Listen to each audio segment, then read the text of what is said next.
Hi, good afternoon, everyone. Welcome to CSIS. My name's Todd Harrison. I'm a senior fellow here in the International Security Program and the director of our Aerospace Security Project. It's my pleasure to welcome you all to this event where we are going to be discussing the global counterspace environment and what's going on around the world in terms of the development of threats to our space systems. We're going to start off today with our keynote speaker, Mr. Steve Kitay, who is the Deputy Assistant Secretary of Defense for Space Policy. And in this role, he's responsible for establishing policy and guidance to assure U.S. and allied warfighters the benefits of space capabilities and to help guide the department's strategy for addressing space-related issues. He has been at the center of the development of the department's Space Force proposal to Congress. Steve previously served on the House Armed Services Committee, the Strategic Forces Subcommittee, as a professional staff member. So he is well enmeshed in space issues, and it's really a pleasure to have Steve join us today. And he has graciously agreed, after he gives a few opening remarks, to take a few questions from the audience. And then after that, we're going to go right into our panel discussion. So Steve, come on up.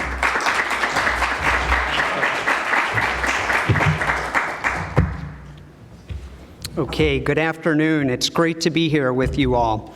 And thank you to Todd Harrison and the team at CSIS for inviting me to speak and for holding this event on raising the awareness of the threat to U.S. and allied space systems. The bottom line is that the threats to our space systems are real, serious, and growing. The department's trying to get the word out on this. In fact, the Defense Intelligence Agency and the National Air and Space Intelligence Center both put out unclassified reports earlier this year focused on this very issue.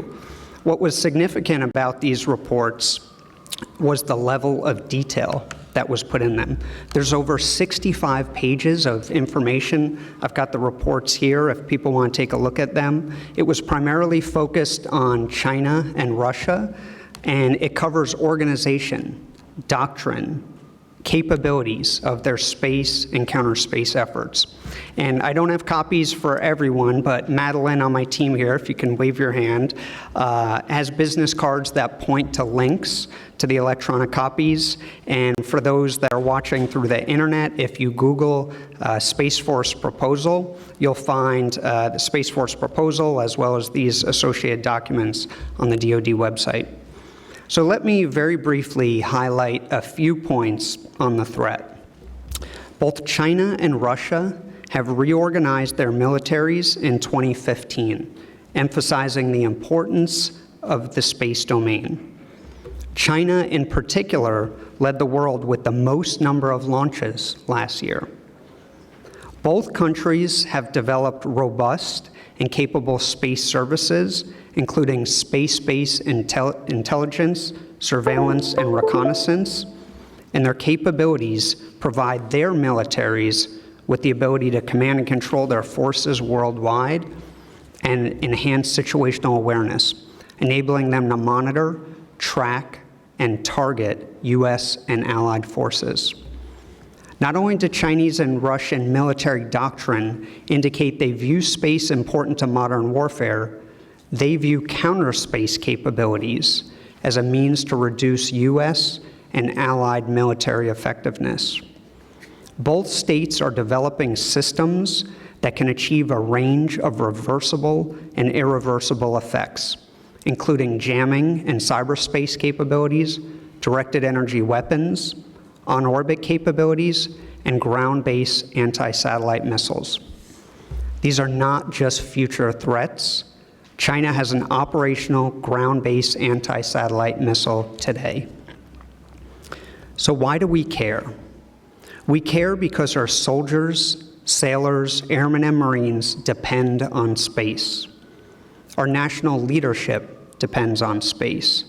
And space underpins our $19 trillion economy and the American way of life. Furthermore, the commercial sector is combining new technology, investments, and bold ideas to unlock exciting opportunities. Since the start of the space age in 1957, there's been about 10,000 objects launched into space. If we look at future projections of what's going to happen in the next 10 years alone, there are 20,000 satellites that the commercial industry is planning to launch.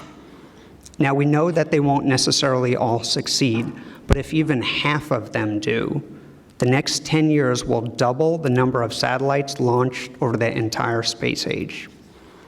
Ladies and gentlemen, we are at a strategic inflection point. The scope and scale of the threats to our space systems is at an all-time high and expanding, while our use of space is also at an all-time high and expanding. The U.S. must maintain its leadership in space.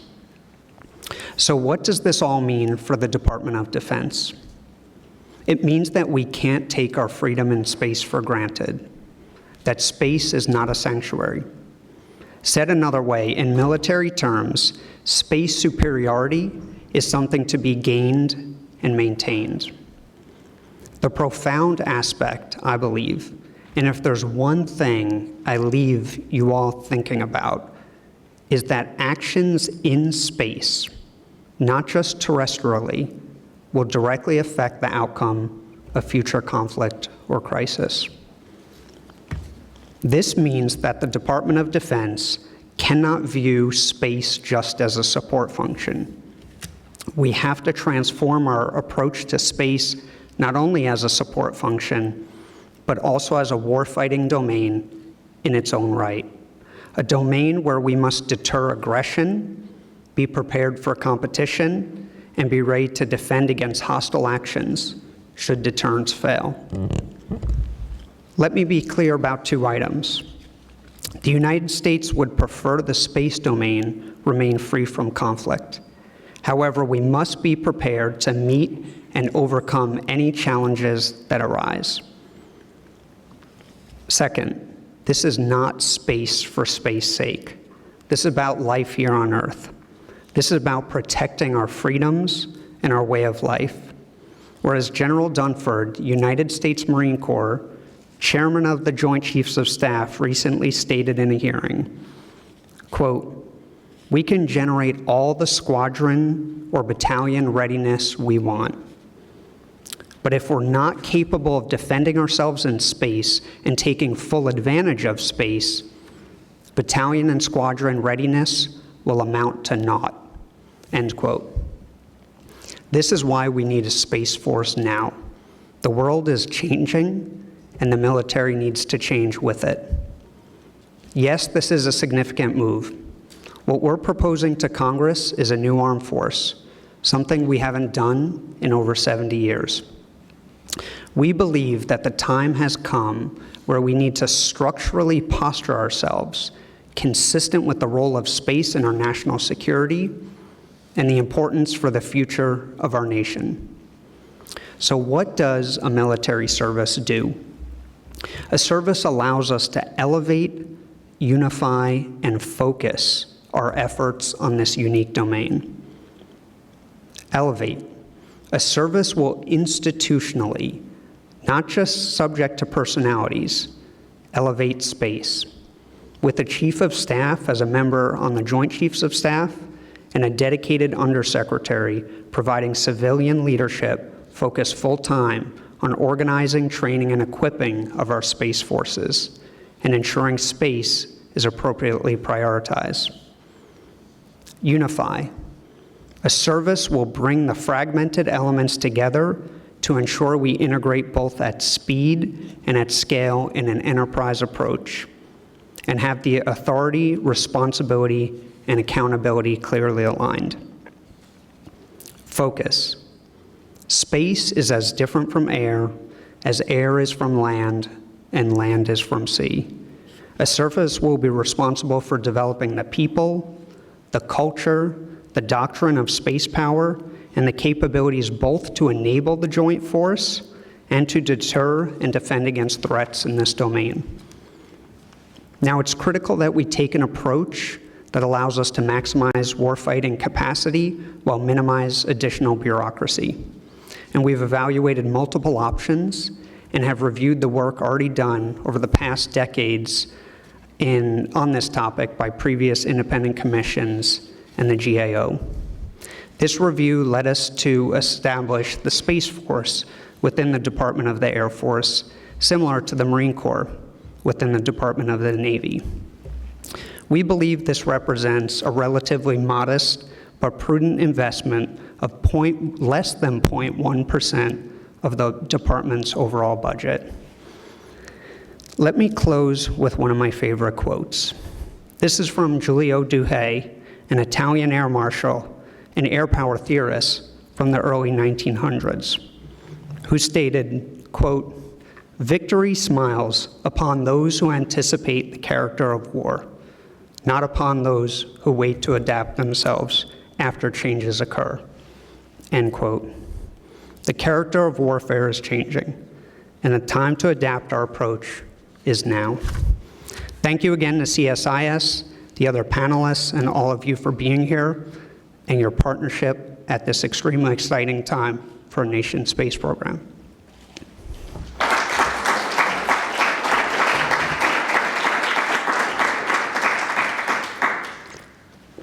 Okay, any questions? Okay, please. And if you can introduce yourself and where you're from. Thank you. I'm Steve Hirsch. I'm a freelance journalist. All of your arguments in favor of a space force are, in fact, arguments in favor of taking space seriously as a military domain, which is fine. But in terms of creating a space force, a separate entity, it would do all of the things that you mentioned, but it would also do a couple of other things. It would duplicate a lot of functions by creating a separate force, separate from the Air Force itself. It would involve duplication and rivalry between the new force and the other 5 forces. It would be the smallest of 6 services and might suffer with regard to the others. A space force is different than setting up the Marines under the Navy because there are no troops. We're not sending space troops up there. So all of those are good arguments against this sort of bureaucratic shift, having nothing to do with what you say about the value of space as a military. We might also have to rebuild the Pentagon into a hexagon, but I don't know whether that's in there. What do you say to these arguments against the bureaucratic hurdles in creating a new force? Okay. Thank you for that question. I appreciate it. We've been spending a lot of time on Capitol Hill discussing the proposal, and as you might imagine, they are doing a lot of oversight on this topic because it is a big move for our nation, and we're having really good discussions. And the elements you bring up are questions that we get. So I'm going to try and hit each of those separately. The first one you had mentioned was duplication. This is in concern about it duplicating. And that is exactly why we structured the approach such that we did, that it is within the Department of the Air Force. And we're taking an approach where, for instance, the base operation support, doctors, dentists, lawyers, the aspects that are not unique to the domain of space or central to the independence of a separate service, for instance, preparing a budget would be within the Space Force, will reside still within the United States Air Force. So if then you follow that to the next step, which is where you went on the size of the force, because particularly the way we scoped this proposal in how I just said, where it's elements that are unique to the domain of space, like operations, acquisition, and the related functions, does get you to a small force. Roughly 15,000 people are what we anticipate transferring in. And what I would say to you there is that although this is projected to be relatively small in comparison to the size of the other armed forces, it will be mighty in its impact. And the impact that space has on the entire joint force needs to be taken into account. which Competing against larger forces for influence. That's the point. So competing against larger forces, and that's where the structure that we've created, where an independent chief on the Joint Chiefs of Staff will not be measured by the size of the force. He or she will be measured by the impact that they're bringing to national security, and their voice would be equal to the other chiefs. The element then on troops and not deploying, we're not talking about sending, Marines into space and physically putting people there. What we need to think about, and this really gets to my comment on the future of warfare, we can't be held to the same approaches that we've been thinking insofar as the challenges that we're facing in the future. And the role that space does have in conflict, and specifically getting to that point that I was trying to make, that actions in space will affect the outcome of conflict or crisis, which is a change. We always had space providing those support functions to the ground, but we have to fundamentally look at it a different way. And I think that is exactly what's needed at this point. We can't just approach these problems in the same way that we've done in the past. Thank you. Anyone else?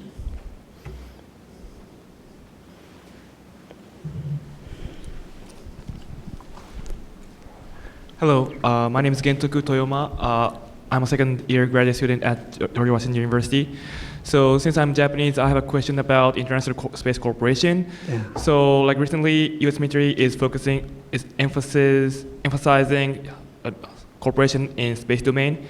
And so, for example, last week, U.S. and Japan have a 2+2, and space was one of the topic. And my question is, what do you think the obstacles to promote international space cooperation with allies?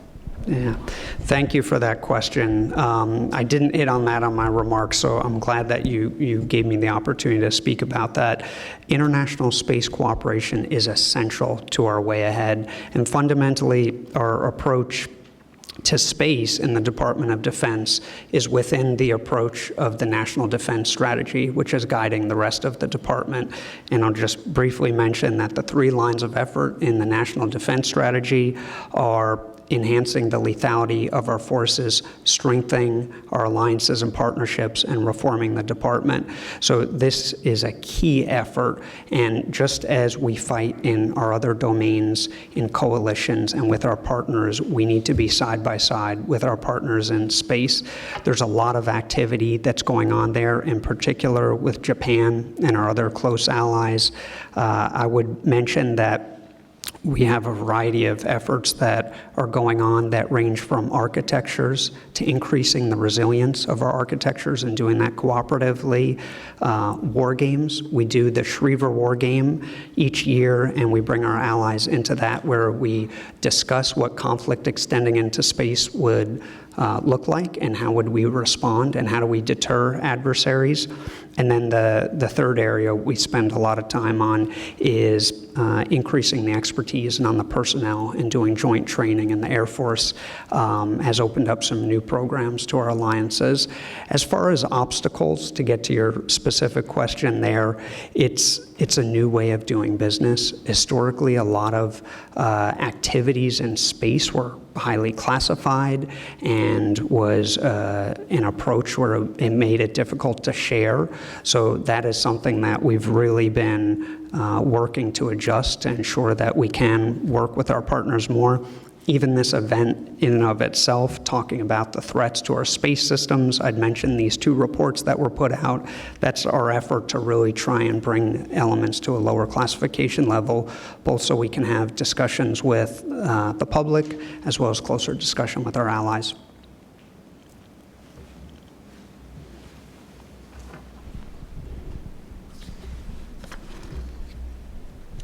Thank you. Joe Martin, independent consultant.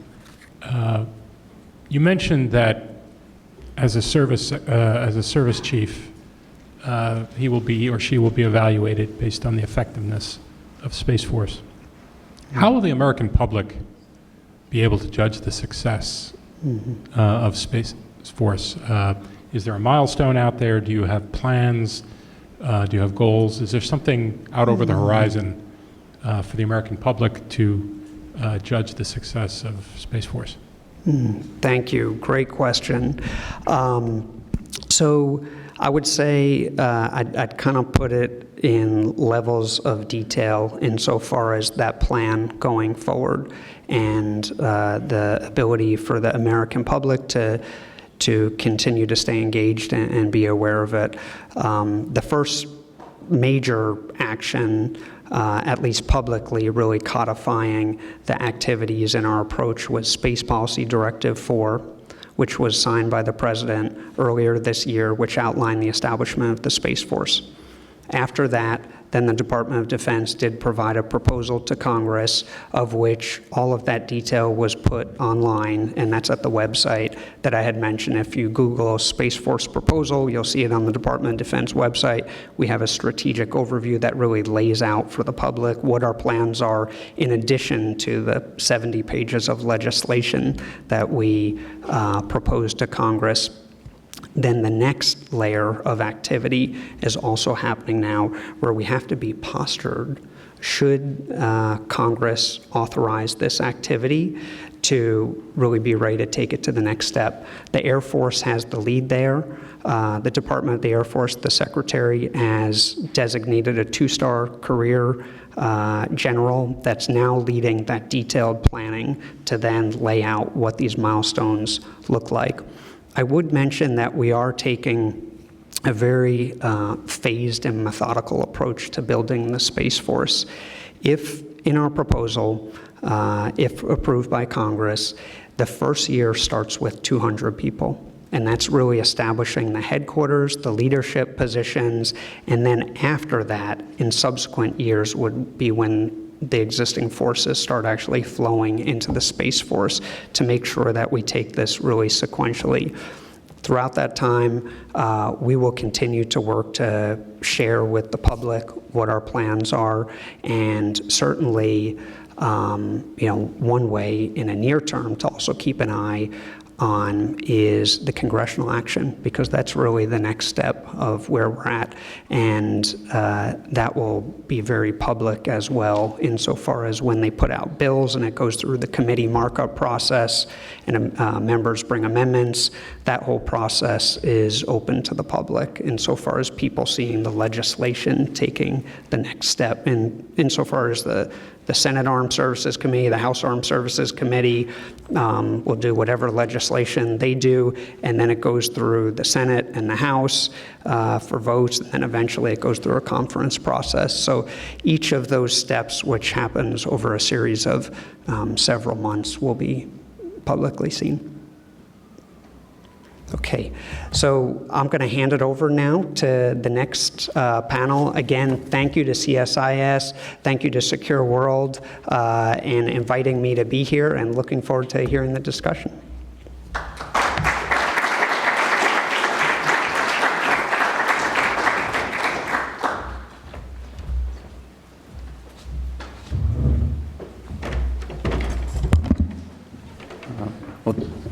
Thank you, Steve, for those great remarks and for agreeing to come speak with us and take questions from the audience.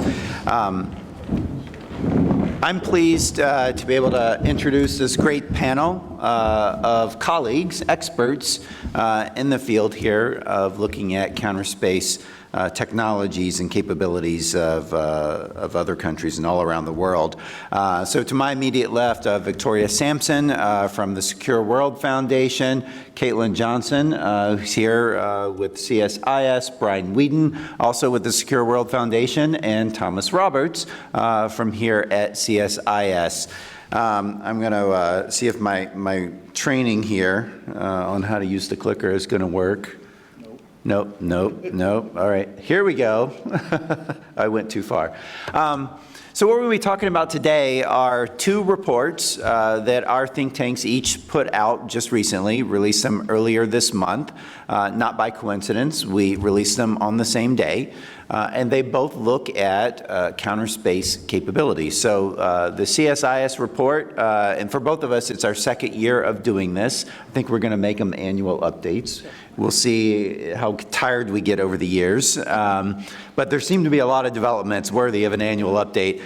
So ours is called Space Threat Assessment. We did one in 2018. This is our 2019 edition. And the Secure World Foundation report is Global Counterspace Capabilities. And they have a 2018 and a 2019 edition as well. So what I thought we would do today, rather than reading you the reports in their entirety, which we could do, instead, I thought that maybe we would have each person highlight something that they found that was significant in doing their research as part of these reports, something that stood out to them that they think is worth discussing. And so I want to start with Victoria. I'll hand you the clicker here. And I'm going to hand it on to Caitlin. Okay. Help me out. So over to you, Victoria. Good afternoon, everyone. Thank you to CSIS for inviting us to be part of this conversation. We look forward to talking to you about the Counterspace Threat Assessment and answer any questions you might have at the end. So I'll be talking a little bit about India's March ASAT test. I will point out that you may have noticed that when you walked in, there were publications available. Ours was only the executive summary, whereas CSIS had a lovely printed edition. It was because literally we sent our publication to the printer on a Tuesday and woke up on Wednesday and found out the Indians had tested, and we thought, okay, literally halt the presses. So it's being printed, it should be out, and it's available in whole on our website as well if you really can't wait to get hold of it. But I'll talk a little bit about that, the India ASAT test, and we are going to be having a We can play the video in the background. okay, yeah, in the background. A short video by the good folks at AGI did some modeling and simulation of the actual intercept. So while I'm talking, you guys can watch that. But basically, as you know, on March 27th, the Indians tested an anti-satellite weapon. They used a missile defense interceptor to shoot down a satellite which had been launched apparently specifically for this reason in January of this year by the Indians. It was done at a relatively low altitude at about 280 kilometers. It was done mostly at a direct intercept at a level, but it may have been going up a little bit. The pieces of debris that were created, about 400 that were tracking, about 24 of them apparently were kicked to an apogee above the International Space Station because it was at somewhat upward hit. So while most of the debris will come down within probably about 6 to 8 weeks, it is possible the debris that's at a higher altitude of apogee, about I think 2,000 kilometers is what they're saying, may take a year and a half or 2 years to come back down. Talking about response from that, the Indians were very proud of the technical progress that this demonstrated. If you read Indian newspapers, they are very excited about it. They say, okay, this demonstrates that India is a space power, and we have showed China that we can do this. The question is why they are focused on doing it. The reason why we even included India when we did a counterspace threat assessment last year is because for years it's been pretty obvious that India is upset about the Nuclear Non-Proliferation Treaty and that it was signed before India tested a nuclear weapon. India believes firmly if they had tested a nuclear weapon prior to the NPT, they would have been grandfathered in as a nuclear weapon state. And so the thinking was if it looked like the international community was getting close to some sort of anti-satellite test ban, the Indians would quickly throw one up there to get in on the action so they could be grandfathered in as a space weapon state, so to speak. And so this has been in the works for a couple years. But also, I mean, never forget or overestimate the idea of domestic political considerations. India is undergoing a general election right now. It's going on for about a month. And this has been used to, basically it's a win-win for the Indian government, for the Modi administration, because they can demonstrate they're tough on China and that they are a major space power, and there has been very little domestic criticism of this. In fact, the only criticism I have seen is today there are a series of articles in the paper by Prime Minister Modi criticizing the previous political party, so they're being negligent in protecting India's national security by not testing the ASAT earlier. He said, you should have done it earlier. You weren't protecting our national security considerations. So that is one interesting interpretation for that. Yeah, and I won't talk too long because I know we've got a lot of stuff to go through, but just a couple significance of this test. It seems that there is some sort of norm emerging, and that is it's acceptable to have an anti-satellite test if you are, first of all, a U.S. ally, if you use a missile defense interceptor, and if you do it at a low enough altitude that the debris is short-lived. Is that something that we are comfortable being established? I don't know if that conversation is being had. This is not necessarily a threat to the United States. I don't think anyone here believes India will be targeting U.S. satellites. But the concern I have is this is establishing a precedent in proliferating this capability and proliferating usage of this capability. This could clutter the domain in a very serious way that could threaten our space assets. So that would be a challenge from an SSA perspective and also from a security perspective. And then finally ending on a positive, in my opinion, India has been a space power for some time. They've done tremendous work with their PSLV, launching numerous satellites. They've done a lot of scientific research, projects with the moon. They did not need this to demonstrate themselves as a space power. I don't know that enhances their national security. And I would just caution other countries who are thinking about doing it that this is not what one needs to do to be a major space power. Thank you.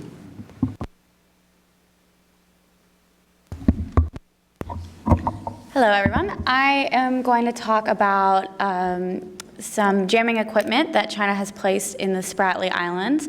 I was really fortunate to partner with another CSIS group called the Asia Maritime Transparency Initiative here, which found this image and located these jammers, confirmed a story that the Wall Street Journal put out of these jamming truck mounted jammers existing.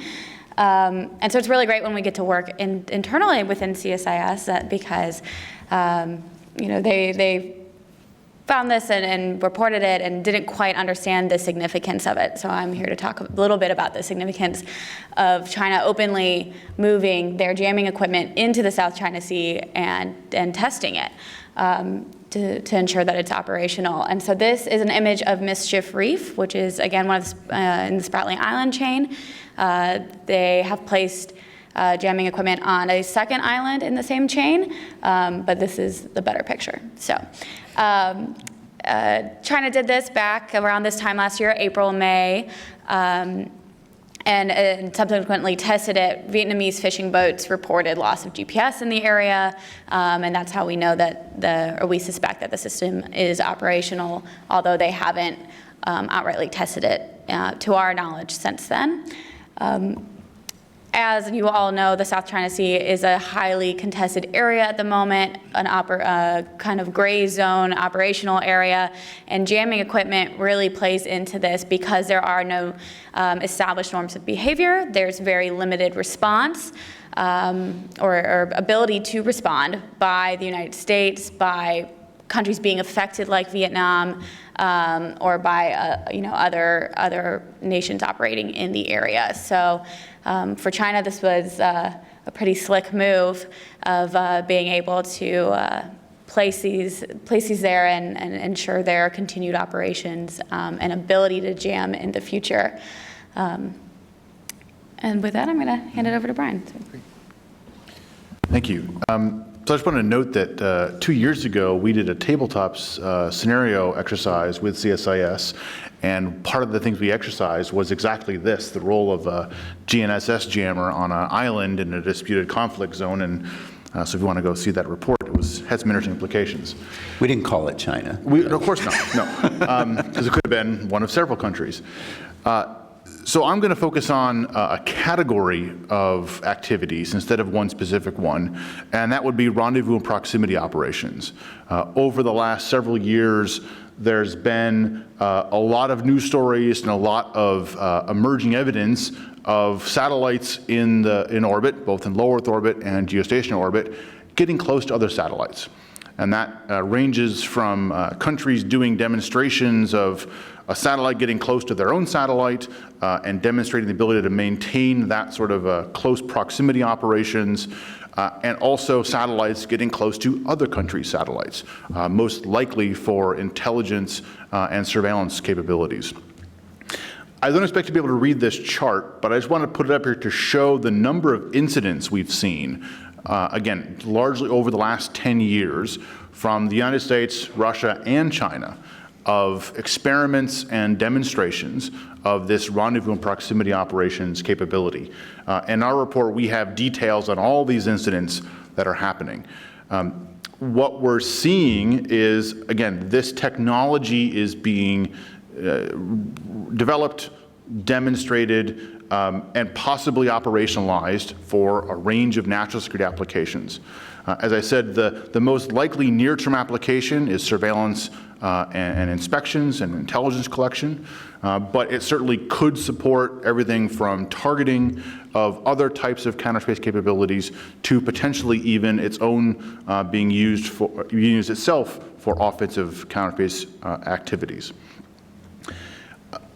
I also want to mention that, when we talk about rendezvous and proximity operations in space, it is a bit different. As Steve mentioned in his opening remarks, space is very much a different domain from air, land, and sea. And so the way things move in space is dictated by orbital mechanics and is very different than how we think of things that move.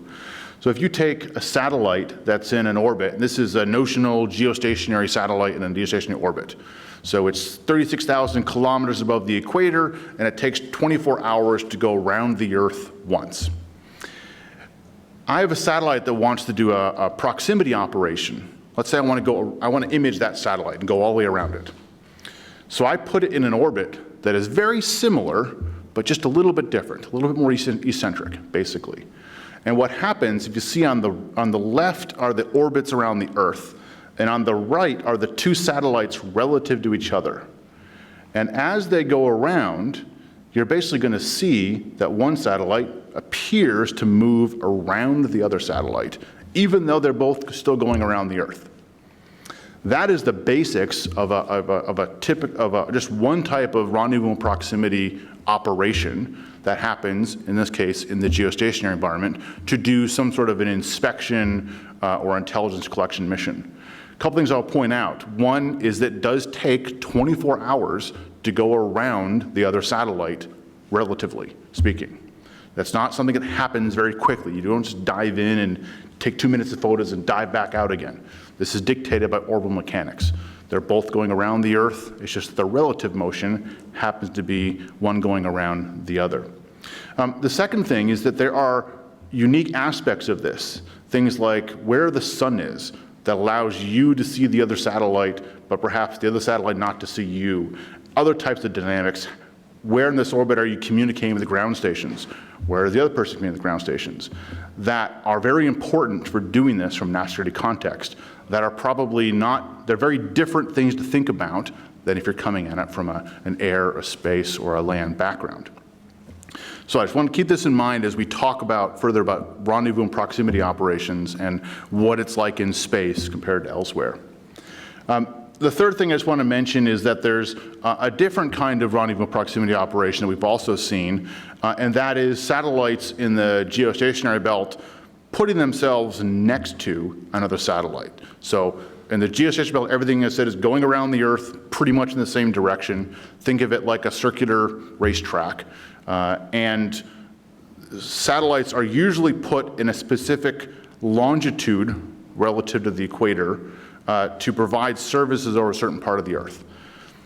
It's not unusual for satellites to relocate themselves to other places. So I might be providing, satellite TV over North America, and I sell that satellite to somebody else, and they reposition it somewhere else, and now it's providing services over Europe. That's not uncommon. What we have been seeing, though, is satellites that are, over the period of weeks and months, moving themselves to be up next to multiple different satellites. Again, probably for an intelligence sort of inspection sort of a mission. And this is an example of one of these satellites. This is a Russian satellite that's, as it's moving around the geostationary belt over a period of, I think, around 18 months, and stopping periodically to be next to. And when I say next to, I mean 15, 10 kilometers, something in that neighborhood, of other satellites owned by other countries or commercial entities as it's going around. Russia's not the only country doing this, but this is a good example with some interesting data as it's happening. Why would you want to do this? Well, you get close to the satellite, you can take some pictures, see what it's made of. Other possibility is you can see what signals are being sent to the other satellite, and possibly who's sending them, which could also be of an intelligence value. So I will stop there and pass it on to Thomas. Thanks, Brian. I think that was a good example of how our different groups collaborate and work together, but also take different approaches to talk about similar issues. So that last graphic that Brian was showing was developed by my colleagues and I here at CSIS, and it's a different approach of showing similar information. And you can find all of these tools. I'll describe another one right here on our website. That's aerospace.csis.org. That last graphic can be found at /Olymp. This next one, you can find at aerospace.csis.org/Arctic jamming. And so when we were asked to each highlight one vignette from our findings, it was pretty easy for me to select this one. Unlike finding photos of military-grade truck-mounted jammers in the South China Sea, perhaps guessing what their purpose might be, I prefer to look back at the country responsible for the most instances of GPS jamming. These are recorded occurrences where it's not up for debate whether pilots in a given region were denied access to their GPS signals, because by civil aviation authority standards, they must report that signal loss. And there are agencies responsible for collecting that data and publishing it so other pilots can remain safe during their regular operations. So this next tool I want to highlight, it does do a bit of testing of our northern Scandinavian geography, but this is northern Norway, Finland, Sweden, and Russia. Norway's northernmost county is called Finnmark and does indeed border Russia. And so one of my favorite blogs in the space policy community are those that study GNSS, or position, navigation, and timing resources around the world. And last year, they renamed the most jammed country on Earth. It has been South Korea for a long time. This is not a quantitative measurement by any means, I don't think. But last year, South Korea was dethroned, and Norway was known as the most jammed country. And it's because of these occurrences I want to describe next. So unlike Russia using GPS jamming or other satellite communications jamming or spoofing during wartime in regions of conflict, what they've been accused of doing in the Crimean conflict in Syria. In fact, last year's report highlighted 7,000 occurrences when Ukrainian officials said that they were denied GPS services in the region of conflict in Crimea.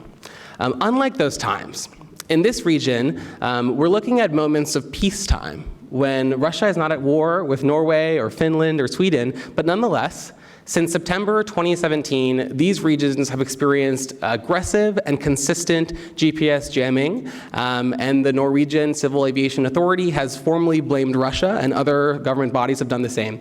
And what's interesting is if you look at these reports of GPS jamming, a strong pattern begins to develop. I'm fortunate to have, as part of my research team, Alex Coltrup, who's standing in the back, a civilian pilot herself, who can help me read Notice to Airmen, or NOTAMs, delivered at different times from September 2017 until about now. And as I mentioned before, these are not random, but they're clustered during times of military exercises in the region. And so I'm going to click play on this graphic, and you can notice if it works. These yellow orbs are regions that have experienced GPS loss. These are civilian airports, and they correspond to a military exercise done in that region right there being highlighted during an exercise called Zapad 2017, a joint Russian-Belarusian military exercise.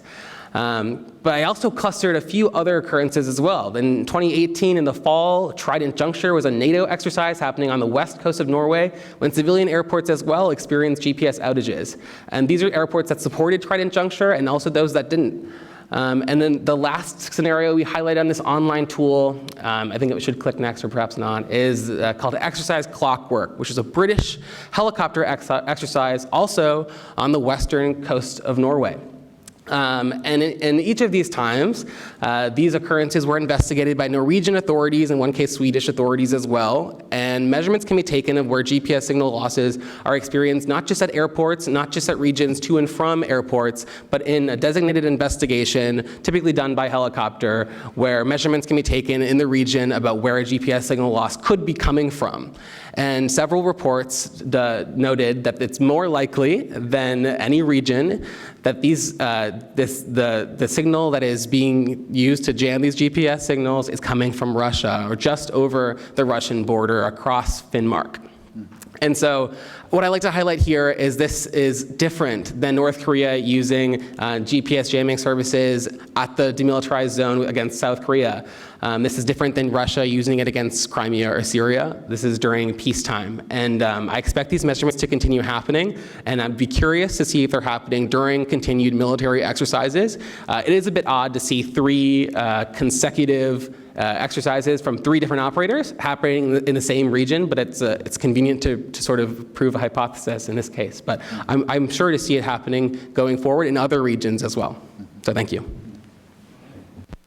So thank you, each of you, for highlighting areas that you thought were interesting in your research. I want to open it up now for questions. So if you have a question in the audience, please raise your hand and wait for a microphone to come around to you. Was that a question back there? Or okay. While we're waiting for a question, Victoria, I wanted to go to you first, and I want to get your assessment of what the long-term effects of the Indian ASAT test would be in terms of the geopolitical environment, and in particular, what kind of message do you think is being received by India's competitors, adversaries like Pakistan and China?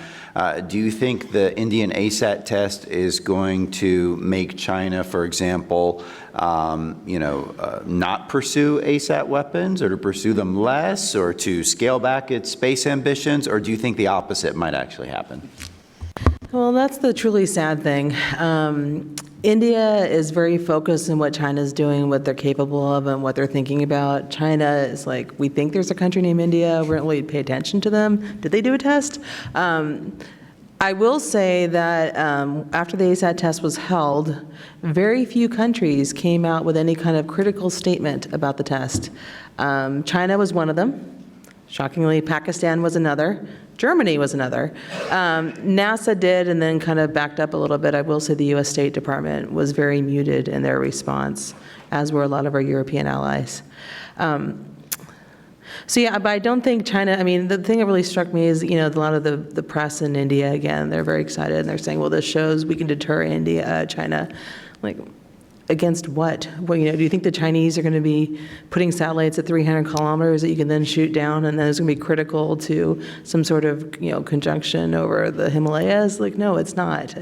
They're not using you in their calculations. They're not thinking about the Indian capabilities. I read one Indian analysis that said, well, okay, Pakistan could probably get this now because the Chinese will give them an ASAT, and now we have to keep them in mind. And I'm like, again, that's not how ASAT technology works, or political discussions, or geopolitical strategy whatsoever. But there could be long-term consequences, and that countries feel that if they want to be taken seriously as a space power, that they need to demonstrate a hit-to-kill ASAT capability. Now think about the space powers that have had ASAT tests so far. Which one of them has not demonstrated this? Russia. So does that mean that the Russians are now going to we got to get on the game. We got to have a hit-to-kill ASAT test. As long as we do it at low enough altitude, should be okay.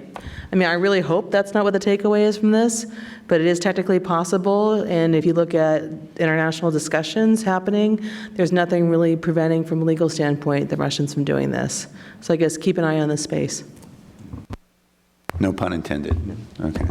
All right, so are there any other questions from the audience? I see one in the back of the room here. Sarah Brothers from the National Academies. So I have a question for Victoria that kind of follows up on Todd's question. So following the Indian ASAT test, we did see Administrator Bridenstine come forward and denounce it. And then you said he backed off a little. Earlier this year, we saw him issue an invitation to the head of the Russian Space Agency and then kind of back off on that as well. And so I'm curious what the opinion of the panelists is on kind of what NASA's role in this evolving contested space is, and where they might project that role goes in the future. Well, I can take first crack at that, but I'm sure my colleagues have other thoughts on that. I mean, that's a really interesting viewpoint because NASA is having a hard time figuring out what their role is. I mean, it used to be a real separation between civil space and security space, and never the twain shall meet, and that line is blurring. If nothing else, because what NASA is doing can be affected by what other countries are doing in space and by national security considerations in space. Again, just look at the space station. They have people up in orbit that in theory could be affected by debris created from space anti-satellite weapons. So they're naturally going to be concerned about that. I will say Administrator Bridenstine, when I said he backed off, I didn't mean him as a criticism of him. Actually, I respect his vigorous criticism of what happened, but it was my understanding, it was what he said, well, we're not going to work with the Indians on human space flight, and that was a day later, he said, oh, actually, on second thought, after guidance from the White House, we will reconsider that. So I think there's probably a lot of pressure from above on that. But it does indicate, again, I think people in the scientific community used to be, well, we don't have to deal with security issues because we're scientists. That's beyond us. And that's not the case. I will, like one case in point, the International Astronautical Congress, which meets every year in some part of the world, talks about space issues. They have really fought against having space security issues brought up because they said, well, we know we're really technologists. We don't need to worry about that sort of thing. On the contrary, you really do need to focus on that. That will affect your ability to utilize space, and it will affect international politics, which again will affect your ability to access space.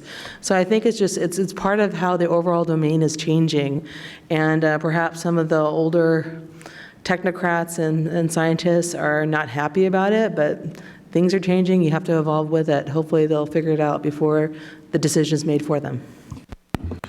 I just want to, dovetail on what Victoria said, and I think part of it also is we've got a NASA administrator, Jim Bridenstine, who came from the House of Representatives, where he really was, in many respects, a thought leader on space issues. I mean, it's kind of ironic because he was criticized during the confirmation process for not having enough of a space background, but he really was a thought leader in the House when it came to space issues and pushing some major reforms or things like space traffic management and commercial space. And so I think, he is bringing into the job of administrator kind of a more multidisciplinary view of space that is not just narrowly focused on NASA's science and exploration missions. And so I think that's why you see him coming out and speaking a bit more forcefully and maybe getting out ahead of the rest of the administration on some of these issues. But, my personal perspective is that's a good thing. I think that's great, and he should keep doing it. Yeah, I agree. I think his initial reaction and criticism was very well justified because he has employees that are up on the International Space Station, and there's at least a couple dozen pieces of debris that went up past the space station and will be a potential collision hazard for the next several months, if not year and a half or more. So I think that was definitely justified as criticism. And then I think, probably what happened is there's, broader geopolitics of the U.S.-India relationship. That's sort of what brought, the concern from the White House about about Minister Bridenstine sort of getting out ahead of things. As far as NASA's role in all this, I do think it is changing a bit that we do have to think of NASA as not just science and peaceful use outer space, but as part of a broader U.S. strategy and engagement in space. We had an event a couple weeks ago on U.S.-China engagement in space, and we talked about the role for NASA as a civil component of that engagement.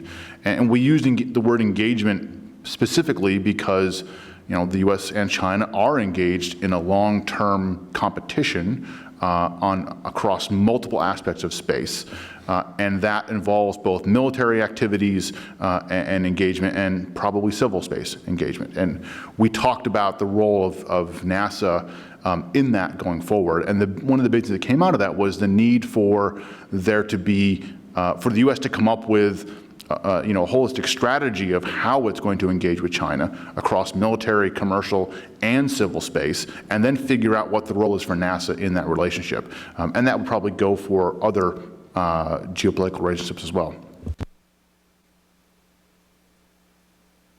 Any other questions in the audience? I see a lady up here.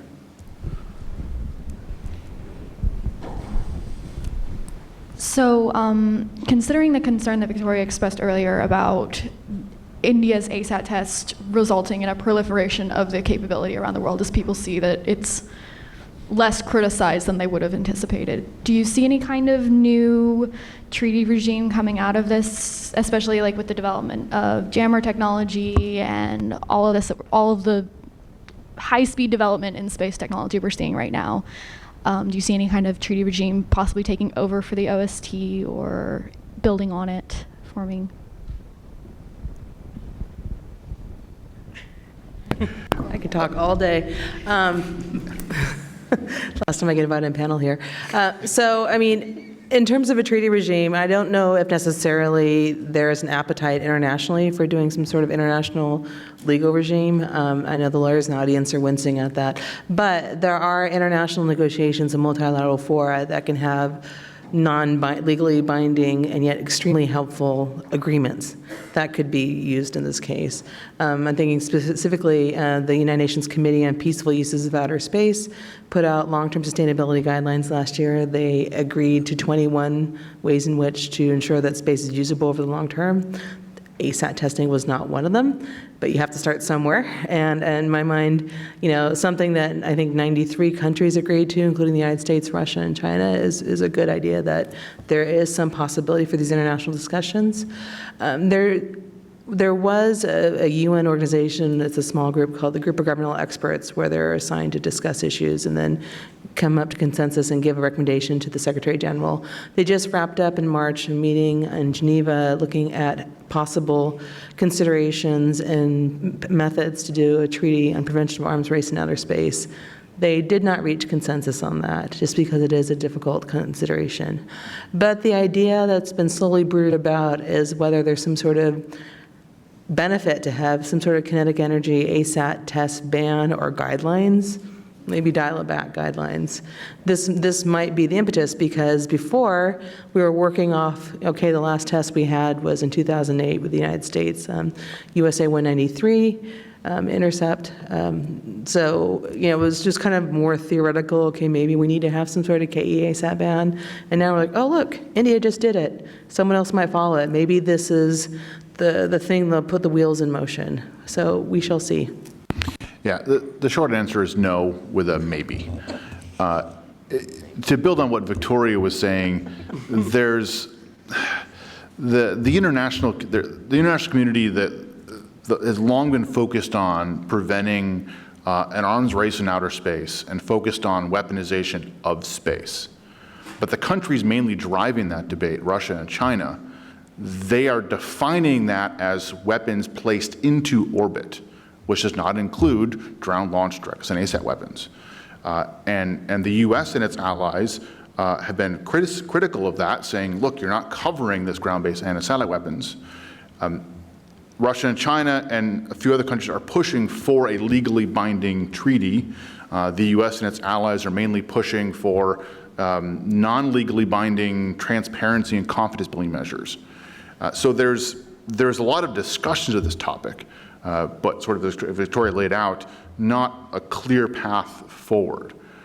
I do think, based on sort of our discussion we've seen, that if there was a strong push for a specific agreement, perhaps on kinetic testing of anti-satellite weapons, that might get some surprising amount of support, because I've seen a growing number of countries are very concerned about this issue.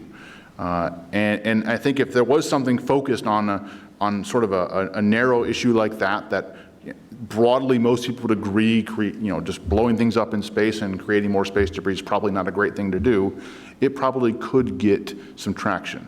The big questions are how to verify it, and then, as Victoria hinted at with the challenge of the NPT, who gets grandfathered in as an ASAT weapon state, or is that even part of the discussion, or is it just no more blowing up satellites deliberately. And does that take the form of a treaty? Is it some sort of does it start as maybe a moratorium and then works its way up from there? I'm not quite sure, but I think that might be something that could possibly happen. And yeah, I just want to bring Caitlin and Thomas into it, since you both highlighted jamming in your counterspace threats, and that was part of the question here. Is, do you think there's any effective way that we could, reach some sort of an international agreement to deter jamming or restrict it? No. I was going to say, we do look at 4 categories of counterspace weapons, and kinetic or physical weapons, which include direct ascent, ground-based ASATs, are one of them, and they are probably the ones that we are least concerned about, or that we look at, we verify. As Victoria said, a lot of people assumed India did have an ASAT capability, did not need them to prove it. We believed them.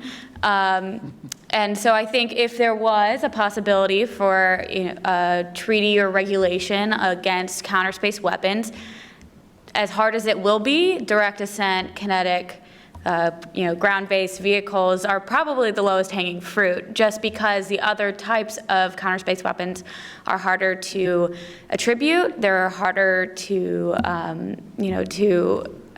identify.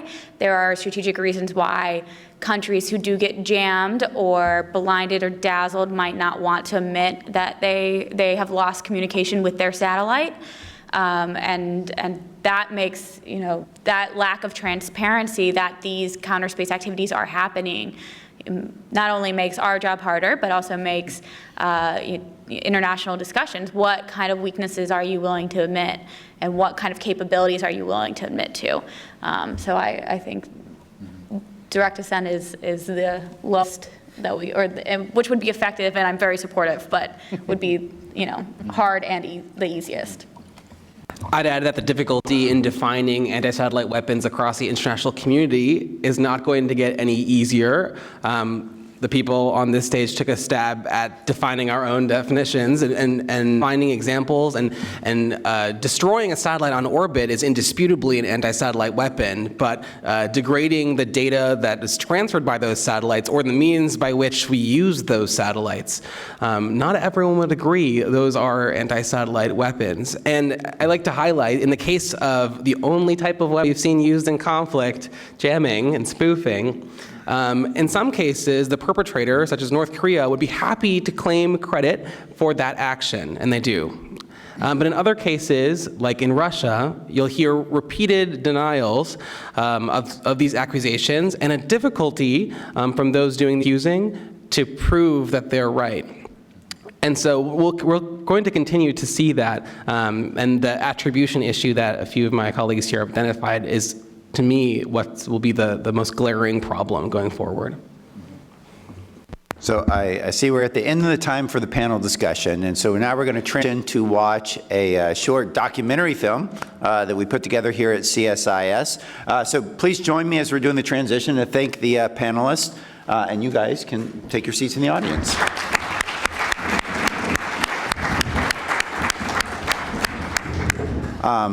So as we're making the transition to the video, I want to take an opportunity to thank several people here at CSIS who have been instrumental in making this possible.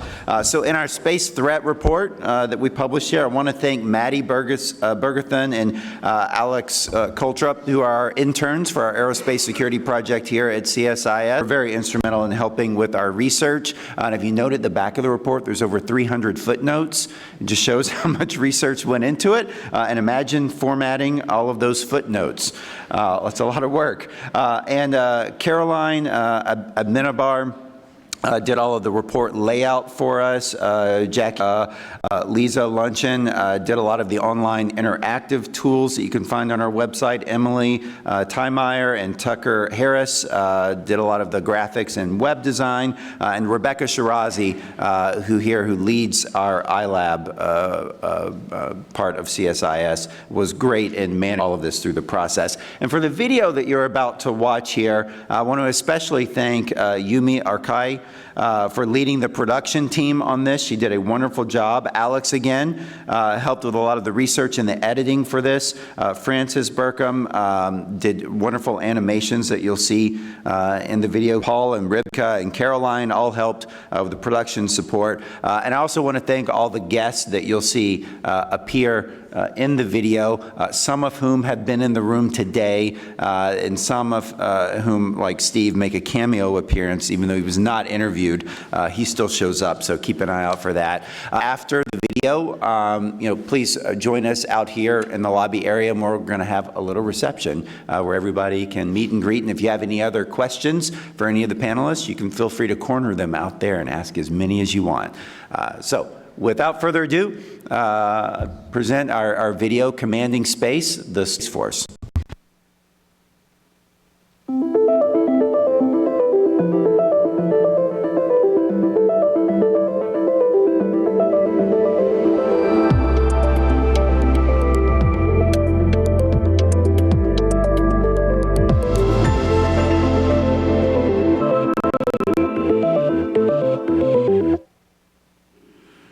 We may even have a Space Force developed. When President Trump first mentioned the idea of creating a Space Force in March 2018, it caught many by surprise.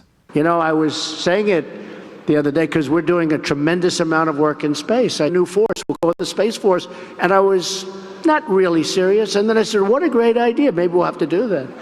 It sounded to many like a random, off-the-cuff idea, and it provided great fodder for late-night comedians. The president said he wants to create a new branch of the military that would patrol outer space. And get this, he wants to call it Space Force. Space Force. It sounds like what my grandma calls Star Wars. But behind the scenes, the Trump administration was tapping into a debate that had been simmering for more than 2 decades. He just happened to bring it to the forefront for the first time. The idea of warfare in space dates back to the beginning of the space age. After the launch of Sputnik in 1957, American and Soviet engineers went to work developing weapons that could defeat satellites. The first anti-satellite test was conducted in 1959. An American B-47 bomber launched a bold Orion missile at a defunct U.S. satellite. In the quest for military superiority, the United States became a leader in space technology. That lead was built up within the early 60s when we separated space within the DoD within the nation into 3 separate categories of space. We had civil space, which is the most obvious part of space, which is NASA. We had Department of Defense space, which was mostly focused on nuclear warfighting at the time. And then we had a national side of space. And each of them were their own cadre of people, but they interchanged a lot. The amazing thing we did is we created these giants in space, who most of us revere today, who understood the technology, the doctrine, and the strategy of space, and could execute it across any of the nations. In the wake of the first Gulf War and the collapse of the Soviet Union, the way the military used space began to change. Through Space Forces, that helps us command and control our conventional forces around the world. It provides our conventional forces intelligence, reconnaissance capabilities, and furthermore, it allows us to place precision-guided munitions on potential targets. I would argue it is essential. And that's one of the reasons why Russia and China are developing a full satellite systems. They understand how dependent our conventional forces are on outer space derived data, and they are developing capabilities to deny us access to that information. We started to go ahead after the end of the Cold War.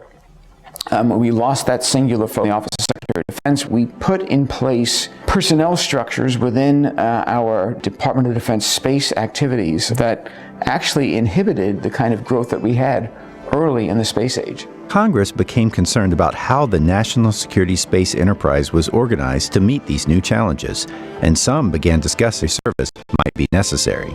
So in 1999, Congress created what became known as the Rumsfeld Commission to study the issue. General Fogelman was one of the commissioners. Like any of these things, after it bubbles and boils a while, the Congress gets engaged in it, and so they wanted an independent, outside of knowledgeable people to address this whole idea of organization and management of national security space. I mean, that was really what we were supposed to get together and do. You know, Secretary Rumsfeld was chosen to lead this effort.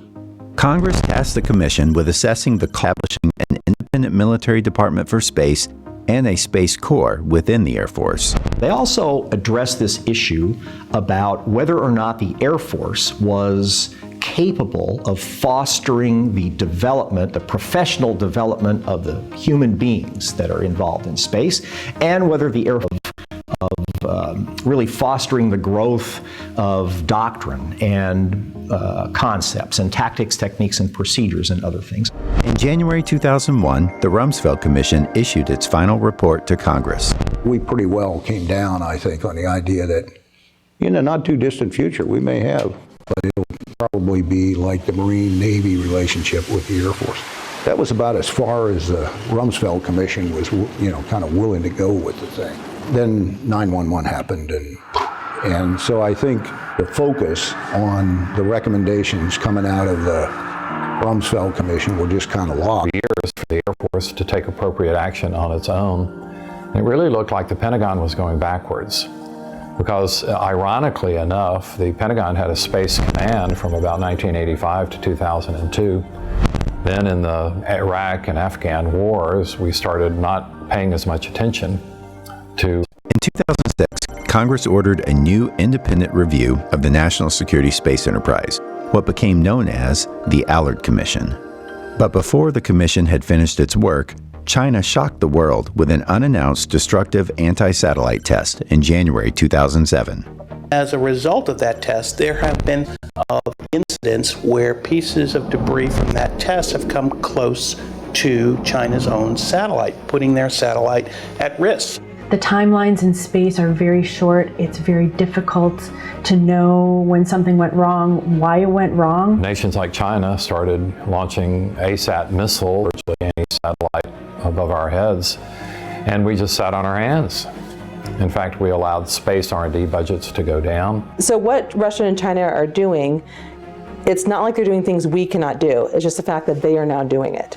In 2008, the Allard Commission finished its work and issued its report to Congress, was the only person to serve as a commissioner on both the Rumsfeld and Allard Commissions. So in the Allard Commission, we kind of focused on how could we come up with a single organization that would have requirements authority, acquisition authority, the oversight of production. And we came up with this idea that what you really needed was an Undersecretary of Defense for Space. The other thing the Allard Commission was very, very strong on was on the requirement to have somebody responsible for the training of space intel community or space operators, this sort of thing. If you take the Rumsfeld Commission, the Allard Commission, and all of the others, if I had to translate today what the problems are, I would say we have three basic problems today. One is a warfighting readiness problem, and a major problem that we have. We are not ready to fight a conflict that either begins in or extends into space. We're also, I think, we have a problem with unity of effort. What Rumsfeld would have called seams exists today. It exists in the preparation of our forces and capabilities to be able to fight in the kind of environment we're going to find ourselves in today. And then third, I think we have maybe a capabilities issue. I think those are the three define the problems to go solve. Those are the three. But following the Allard Commission report, little changed within the Department of Defense in terms of how national security space was organized. By the spring of 2017, some members of Congress were ready to take action. The culture of the Air Force remained the same, jocks and leather jackets. rockets, and then on a space cadre that could really do the job and keep up with the advances made in other nations. So we thought after 8 or 10 years of waiting on the Air Force to do something that we'd prod them a little bit to take stronger action. Mike Rogers' proposal passed the House Armed Services Committee overwhelmingly. It was received somewhat reluctantly by the Senate, but was included in the National Defense Authorization Bill to start creating a separate group of space professionals within the Department of Air Force, kind of like the Marine Corps is in the Department. People whose job, whose career, whose promotion opportunities would be centered on space excellence. That's what we were looking for. The Air Force argued against creating a Space Corps. Air Force Secretary Heather Wilson told reporters, quote, "This will make it more complex, add more boxes to the organization chart, and cost more money." The Space Corps proposal ultimately did not pass the Senate in 2017, but the idea got a second chance in 2018 from an unexpected supporter. Very importantly, I'm hereby directing the Department of Defense and Pentagon to immediately begin the process necessary to establish a Space Force as the 6th branch of the armed forces. Certainly I was surprised. I have never heard a president of the United States mention a Space Force before, and it had an interesting impact to the overall debate. Space Force. Space Force. It sounds clearly people want to know what's the uniform and, is there a band that goes with the new branch of the military? We are going to have the Air Force and we are going to have the Space Force, separate but equal. I think a lot of people anticipated it'd be something like Starship Troopers, and that I don't even know how that would work. But I mean, I think that's what the thinking is. Or they're thinking it's a suddenly huge change in the United States, and we're shifting to suddenly having a national security space capability. And a lot of it is just people don't know. They don't know that the U.S. military has been involved in space from the beginning of the space age. They don't know that it's part of our establishment works. And they don't understand what exactly is being promoted. And to be fair, a lot of that is because the branding has been terrible on the Space Force. As their actions make clear, our adversaries have transformed space into a warfighting domain already, and the United States will not shrink from. The idea behind the Space Force is that it would be able to more accurately put U.S. national security capabilities in space into one key place and really push for it, as opposed to having it be up to the United States Air Force, which frankly is still very airplane-centric. What the Trump administration ended up proposing to Congress in 2020 department as the president had first suggested. Instead, it ended up proposing a separate service that would remain under the Department of the Air Force, much like the Marine Corps falls under the Department of the Navy. This proposal is similar to the Space Corps proposal Congress considered in 2017.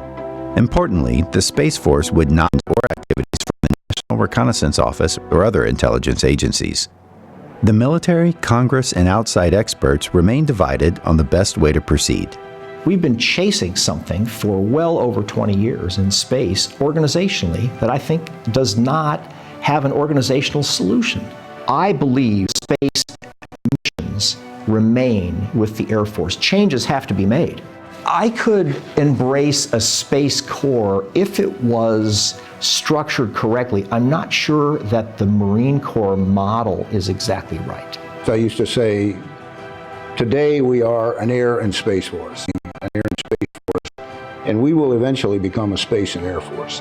I think the idea that you're going to try to put together a national Space Force or a Space Force that excludes the intel community is folly.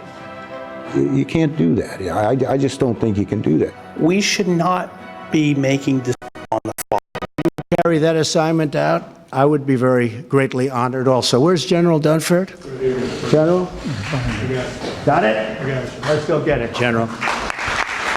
We need a robust national debate to examine the pros and cons of decisions. Because the last thing we want to do is make rash decisions today and 5 years from now have to rethink and rejigger the entire organization. The biggest misconception is this was a wild idea that came out of the mind of the president, and that's just wrong. I mean, the fact of the matter is this is a well-argued question that has taken the times of Secretary of Defenses and heads of armed service committees over the last 25 years. You know, in previous incarnations, this was really discussing reorganizing what already existed. And there's bits of space in the idea that you would not only call it Space Force, you'd be elevating this to another military branch. It has the effect with the language, but you also need to be thinking carefully about bureaucracy. So I think China, I think it depends on the translation, but I think they already do have something that's very close to a Space Force. The Russians, their military space capabilities, but I think there is definitely probably an interest in having the ability to play to their own domestic audiences, that they are keeping up with the United States. I often tell people, hands down, the U.S. has the best Air Force in the world. We should ask ourselves, would that be the case if the Air Force was still subjugated to the Fed? It probably would not be. People need to understand that military space is critically important to everything the U.S. military does, and that we will lose soldiers, sailors, and airmen. We will lose lives without the use of space for the advantage of the lives of non-combatants without the use of space for the military. We will lose lives of our adversaries that are unnecessary to be lost. Ultimately, Congress will determine the fate of the Space Force. I haven't met anybody yet who hasn't been to the briefings who doesn't agree with this, that we need to enhance space capability in America of the pilot jets. So I think there's a huge bipartisan consensus here. It's a question of working it through the system. We've said enough. Let's sign. Let's sign. In the history of the stand-up or not stand-up of the U.S. Space Forces, people are looking for Billy Mitchell. That person may not exist, may never exist. I want folks to understand that this is not a singular individual's crusade. This is a group of individuals from all political persuasions who have come together to try to create something for the nation.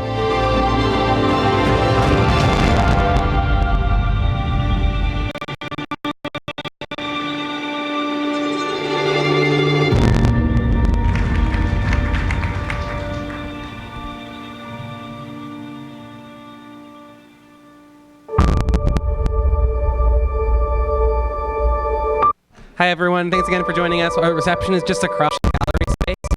Please stay and join us. Thank you.